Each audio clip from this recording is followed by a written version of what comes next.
La fin d'année est la période à laquelle beaucoup d'entre nous achetons de nouveaux appareils, notamment de nouveaux smartphones. Nous sommes toujours à la recherche des meilleurs coûts et en faisant quelques recherches, je me suis rendu compte que c'est le meilleur moment pour sortir ma vidéo sur l'iPhone 11 Pro. Comme d'habitude, on passe en revue son design, son écran, ses spécifications, son module photo et son autonomie. Et en fin de vidéo, je vous donnerai mon avis personnel sur ce smartphone. C'est parti! Bonjour YouTube et bienvenue dans cette nouvelle vidéo. Je suis Joachim, passionné de technologie au pluriel et sur cette chaîne nous parlons de smartphones, PC et drones, de nouvelles technologies en général et très prochainement nous allons aborder de nouvelles thématiques toujours relatives à la tech sur la chaîne. Si tu es nouveau par ici, je te souhaite la bienvenue et je t'invite à t'abonner pour rejoindre la communauté et ne pas manquer les prochaines vidéos. À sa sortie en septembre 2019, ce smartphone n'a laissé personne indifférent surtout côté design avec ce module photo à 3 capteurs.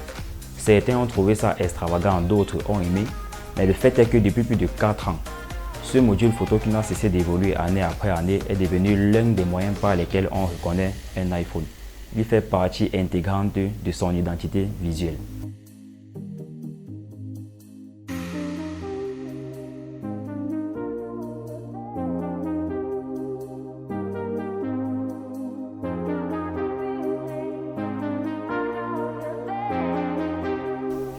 Il a le même format d'écran que l'iPhone XS que je vous ai déjà présenté sur la chaîne, donc des dimensions assez similaires.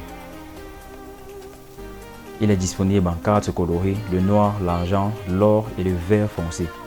Sur la face arrière, nous avons un dos en verre dépoli avec l'effet mat qui ne laisse pas les traces de doigts et le module photo. Ces contours sont pareils que celui de l'iPhone XS. En bas, nous avons le micro, un haut-parleur, le port Lightning et sur la face avant nous avons le deuxième haut-parleur, la caméra frontale et les capteurs de Face ID incrustés dans l'encoche. Comme technologie d'écran, c'est du Super Retina XDR. Simple argument marketing, peut-être. Toujours est-il qu'il existe une véritable différence entre cet écran et les écrans LCD qu'on retrouve par exemple sur l'iPhone 11 ou l'iPhone XR. Cet écran a une taille de 5,8 pouces et une résolution de 2436 x 1125 pixels à 458 points par pixel. Pour plus de détails, c'est un écran OLED capable de faire varier sa luminosité en fonction des usages entre 800 et 1200 nits. Lors de la manipulation, on n'a plus la fonctionnalité 3D Touch, mais plutôt depuis la génération précédente, un retour haptique sur son doigt lorsqu'on presse l'écran. Cette fois, c'est l'Haptic Touch.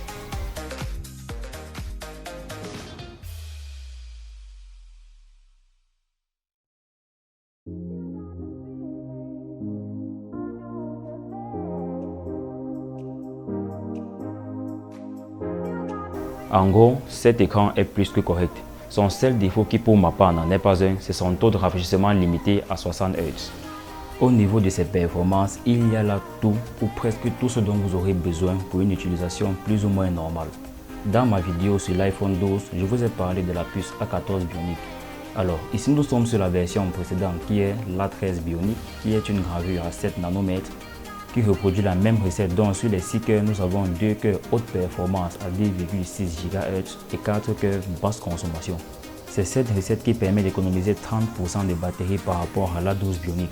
C'est clair que l'A14 sur l'iPhone 12 fait mieux, mais sur ce 11 Pro on ne devrait pas se plaindre de beaucoup de choses. Le point négatif c'est qu'il n'est pas compatible 5G. Et encore, si vous n'êtes pas dans une zone ou alors si vous n'utilisez pas des services téléphoniques qui ne sont disponibles qu'en 5G, ça passe.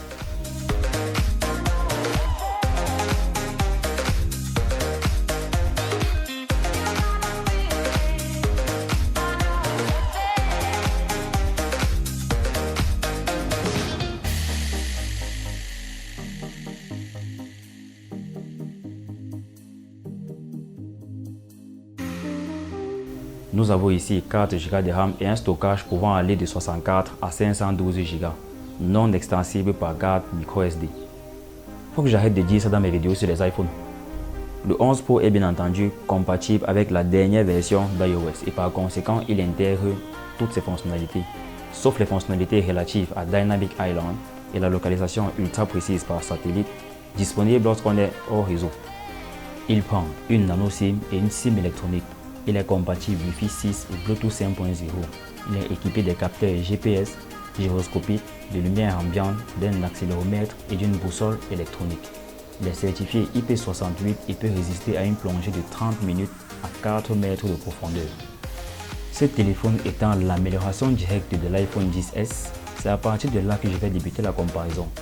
Le téléobjectif évolue au niveau de son ouverture qui passe de 2.4 à 2.